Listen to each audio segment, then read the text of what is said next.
کہیں ہمیں چوٹیں نہ لگ جائیں، یہ خدا تعالیٰ سے ڈرتا ہے کہیں ایسا موقع نہ آ جائے۔ تو اسی طرح جب بندہ روحانی طور پر اور عملی طور پر اور اعتقادی طور پر بندہ سفر کرتا ہے تو اس وقت بھی دل کے اندر یہ بار بار خیال آنا چاہیے کہ ہم سے کوئی گناہ نہ ہو جائے، ہم سے کوئی غلطی نہ ہو جائے جس کی وجہ سے اللہ تعالیٰ ناراض ہو جائے یا اللہ تعالیٰ کے رسول ناراض ہو جائیں، تو جنت کی طرف جانے کی بجائے ہمارا رخ کہیں جہنم کی طرف نہ ہو جائے۔ حدیث پاک میں اس طرح کی کئی مثالیں ملتی ہیں۔ سب سے پہلے اللہ کا قرآن سن لو، یہ بات ان لوگوں تک پہنچاؤ جو 5 وقت کی نماز نہیں پڑھتے، چاہے تمہارے بیوی بچے ہیں، چاہے ہمسائے ہیں، چاہے یار بلی سجن ساتھی ہیں، چاہے رشتہ دار ہیں، کوئی بھی تعلق دار ہو، یہ بات اس تک پہنچاؤ کہ 29واں سپارہ ہے اور سورۃ مدثر ہے۔ اللہ تعالیٰ فرماتا ہے کہ قیامت کے دن جب جنتی لوگ جنت کی طرف جا رہے ہوں گے اور جہنمی جہنم کی طرف جا رہے ہوں گے، تو جنتی لوگ جہنمیوں سے پوچھیں گے کہ تم جہنم کے اندر کیوں جا رہے ہو؟ ما سلککم فی سقر، تم جہنم کی طرف کیوں جا رہے ہو؟ تو جہنمیوں کا آگے سے پتہ کیا جواب ہوگا؟ قالوا لم نکو من المصلین، ہم جہنم کے اندر آج اس لیے جا رہے ہیں کہ ہم دنیا کے اندر نماز نہیں پڑھا کرتے تھے، یہ نماز نہ پڑھنے کی وجہ سے، قالوا لم نکو من المصلین، نماز نہ پڑھنے کی وجہ سے ہمارا جہنم کے اندر جانے کا فیصلہ ہو چکا ہے۔ اور یہ یاد رکھو، کلمہ پڑھنے سے لے کر مرنے تک یہ جتنی بھی زندگی ہے یہ سفر ہے جنت کی طرف یا جہنم کی طرف۔ آج ہم کس طرف سفر کرتے ہیں؟ آج سفر ہو رہا ہے out of country, out of city یا دوسرے علاقوں کی طرف۔ کس لیے سفر ہوتا ہے؟ کمائی کرنے کے لیے، کاروبار کرنے کے لیے، کرنا چاہیے، سفر کرنا چاہیے۔ حضور علیہ السلام کی سنت ہے سفر کرنا، اور نیک کام کے لیے سفر کرنا چاہیے۔ تو حدیث پاک میں آتا ہے کہ بعض ایسے بھی خوش نصیب دنیا سے بندے گئے ہیں جنہوں نے کلمہ پڑھنے کے بعد ایک بھی نماز نہیں پڑھی، ایک بھی روزہ نہیں رکھا، ایک بھی کوئی نیکی کا عمل نہیں کیا، خدا نے ان کو جنت میں داخل فرما دیا ہے۔ یہ حدیث پاک میں آتا ہے۔ مگر اللہ تعالیٰ کی ذات نے جن کو موقع دیا ہے نیکی کرنے کا، عبادت اور ریاضت اور تلاوت اور سخاوت کرنے کا، تو ان کو یہ موقع ضائع نہیں کرنے چاہیے۔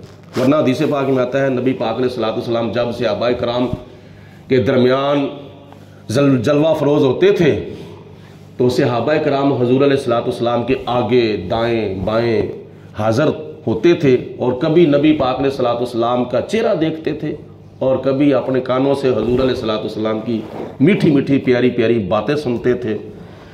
تو اس حال میں ایک یہودی کا لڑکا کہیں بکریاں چراتا چراتا آ جاتا تھا، اور وہ نبی پاک علیہ الصلوۃ والسلام کی آ کے باتیں سنتا تھا، کہاں بیٹھ کر؟ جہاں سے صحابہ کرام کی جوتیاں ہوتی تھیں، وہ جوتیوں کے اوپر بیٹھا ہوتا تھا اور حضور علیہ الصلوۃ والسلام کی باتیں سنتا تھا۔ اور نبی پاک علیہ الصلوۃ والسلام جب محفل پاک ختم کر کے جانے لگتے تھے تو وہ یہودی کا جو لڑکا تھا نا، وہ نبی پاک علیہ الصلوۃ والسلام کے جوڑے سیدھے کرتا تھا۔ حضور میں آپ کی محفل میں آ تو نہیں سکتا، میں مسلمان نہیں ہوں، لیکن میں اتنا ضرور کرتا ہوں، ایک تو آپ کی باتیں میں سنتا ہوں، دوسرے نمبر پر میں چاہتا ہوں کہ جب آپ جائیں تو میں آپ کے جوڑے سیدھے کروں۔ اللہ تعالیٰ کی ذات کو نبی پاک علیہ الصلوۃ والسلام کی باتیں سننے والے اس یہودی کے لڑکے کی یہ ادا بڑی پسند آئی۔ یہ دیکھو قرآن پاک میں آتا ہے کہ حضرت موسیٰ علیہ الصلوۃ والسلام جب جادوگروں کے مقابلے میں گئے، ایک طرف 6 لاکھ فرعون کے جادوگر تھے اور دوسری طرف جناب موسیٰ علیہ الصلوۃ والسلام تھے، مقابلہ ہونے لگا تو جادوگروں نے صرف یہ کہا تھا کہ اے موسیٰ علیہ الصلوۃ والسلام، آپ پہلے اپنا عصا زمین پر پھینکیں گے یا ہم اپنی رسیاں زمین پر پہلے پھینکیں؟ اس جملے کے اندر موسیٰ علیہ الصلوۃ والسلام کا ادب ہے۔ وہ یہ بھی کہہ سکتے تھے کہ ہم اپنی رسیاں زمین پر پہلے پھینکیں یا آپ اپنا آسا زمین پر پہلے پھینکیں گے. انہوں نے چونکہ اپنی رسیوں کا ذکر بعد میں کیا تھا اور موسیٰ علیہ السلام کے آسے کا ذکر پہلے کیا تھا. اللہ پاک کی ذات کو یہ ان کی بات بڑی پسند آئی. اس کے اندر ادب پایا جاتا تھا. خدا تعالیٰ نے فرمایا اب میں نے تمہیں کافر نہیں رہنے دینا, اب میں نے تمہیں ایمان کی دولت سے مالا مال کر دینا ہے. وہ جتنے بھی جادوگر تھے وہ سارے کے سارے حضرت موسیٰ علیہ السلام کا معجزہ دیکھ کر وہ آپ کے قدموں میں گر گئے. اور معجزہ کیا تھا؟ وہ آپ کا جو آسا مبارک تھا وہ بہت بڑا سانپ بن گیا تھا. اسی طرح اس یہودی کے لڑکے کی ادا خدا کی ذات و بابرکات کو بڑی پسند آئی, تو اللہ پاک کی ذات نے اس کے دل کی کایا ایسے پلٹی کہ ایک دن وہ بیمار ہو گیا. جب بیمار ہو گیا تو نبی پاک علیہ السلام نے پوچھا صحابہ کرام سے, وہ یہودی کا لڑکا نہیں آ رہا, کتنے دن ہو گئے ہیں؟ عرض کی یا رسول اللہ وہ بیمار ہو گیا ہے. تو نبی پاک علیہ السلام نے فرمایا چلو اس کا پتہ کریں, اس کی عیادت کریں, بیمار پرسی کریں. یہ حضور علیہ السلام کی سنت ہے. جب گئے تو اس کے سر کی طرف کھڑے ہو کر نبی پاک علیہ السلام نے فرمایا کہ اے لڑکے, تو میرے جوڑے سیدھے کرتا تھا تو میں تجھے انعام دینے آیا ہوں. کیا انعام دیں گے آپ مجھے؟ حضور علیہ السلام نے فرمایا تو میرا کلمہ پڑھ کے مسلمان ہو جا. کیونکہ نبی پاک علیہ السلام کو پتا تھا اب اس کے آخری لمحات ہیں, آخری اس کی گھڑیاں ہیں. تو اس نے اپنے باپ کی طرف اشارہ کیا, ابا میں کیا کروں, تیرا دین رکھوں یا اس کا دین قبول کر لوں؟ تو اتنی دیر تک نبی پاک علیہ السلام نے دوسری مرتبہ فرما دیا, پھر تیسری مرتبہ فرما دیا. تو جب چوتھی مرتبہ فرمایا تو اس کے باپ نے کہا کہ مجھ سے کیا پوچھتا ہے, جو تمہارے ضمیر کی آواز ہے, جو تمہارے دل کی آواز ہے اس کے اوپر عمل کرو. اس نے نبی پاک علیہ السلام کا کلمہ پڑھ لیا. جب کلمہ پڑھا تو کلمہ پڑھتے ہی اس کی روح پرواز ہو گئی. اس نے کوئی نماز نہیں پڑھی, کوئی اس نے روزہ نہیں رکھا, کوئی اس نے نیکی کا کام نہیں کیا, صرف کلمہ پڑھا ہے. کلمہ پڑھتے ہی بس اس کی روح پرواز ہو گئی. تو نبی پاک علیہ السلام واپس جب تشریف لائے تو باہر والا دروازہ یہ کیا نام ہے وہ نکل رہے تھے. تو آپ نے فرمایا شکر ہے اس خدا کی ذات کا جس نے میری وجہ سے یہودی کے اس لڑکے کو جہنم کی آگ سے نکال کر جنت کے باغوں میں داخل فرما دیا ہے. حضور علیہ السلام نے فرمایا میری وجہ سے, میرا کلمہ پڑھنے کی وجہ سے.